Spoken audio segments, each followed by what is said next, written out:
Samajwadi party के नेता अब्बू आजमी के द्वारा मुजफ्फरनगर में हुए 2013 के दंगे को लेकर जाटों के प्रति कुछ विवादित टिप्पणी की हुई है, जो इस समय मुजफ्फरनगर में चर्चाओं का विषय बनी हुई है।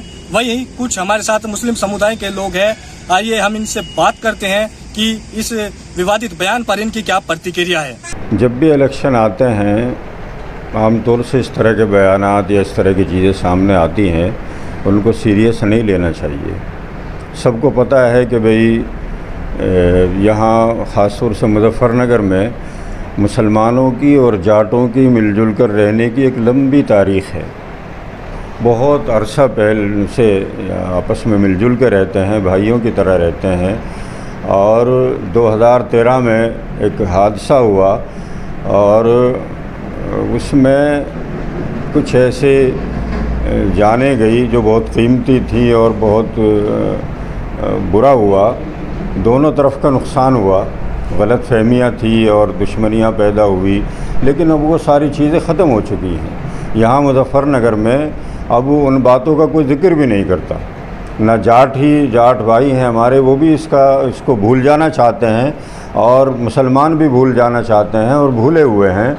और अगर कोई बाहर का आदमी, चाहे वो बम्बई से अबू आसिम आदमी है या और कोई है, वो इस तरह की उन ज़ख्मों को कुरेदने की कोशिश करे तो वो गलत है। ज़ाहिर बात है, कोई भी अगर इस तरह का हादसा हुआ या कोई भी घटना गलत हुई तो उन ज़ख्मों पे मरहम रखने की ज़रूरत है। उनको कुरेदने से कोई फ़ायदा नहीं है और उनको कुरेदने से आप उसे जहर घोलना भी कह सकते हैं, आप उसको सियासी फ़ायदा या सियासी हथकंडा भी कह सकते हैं। ये सब चीज़ें गलत हैं, ये नहीं होना चाहिए।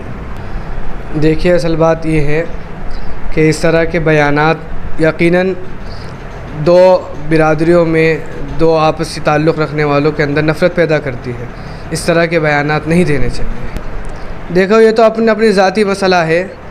अगर कोई पार्टी है वो उसको अच्छा नहीं लगा है या इसके ख़िलाफ़ वो एक्शन लेना चाहते हैं, जैसा कि मौलाना ने फरमाया कि यहाँ पे कानून है, संविधान है, उसके दायरे में रहकर काम करें तो इसमें फ़ायदा होता है। जब भी कोई काम किया जाए तो वो कानून के दायरे में रहकर किया जाए, उसका रिज़ल्ट अच्छा आता है। आजकल हर कोई समझता है कि सही क्या है, गलत क्या है, कि ये सारी की सारी चीज़ें ये आपस में नफ़रत पैदा करने वाली चीज़ें हैं।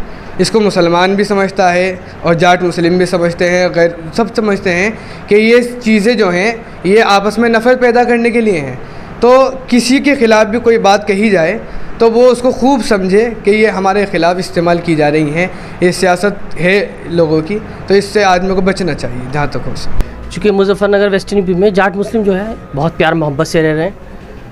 अभी इसकी हालिया मिसाल 2019 में देखने को मिली, जब चौधरी सिंह जो जाट थे और मुस्लिम से उन्होंने बम पर वोटिंग की थी।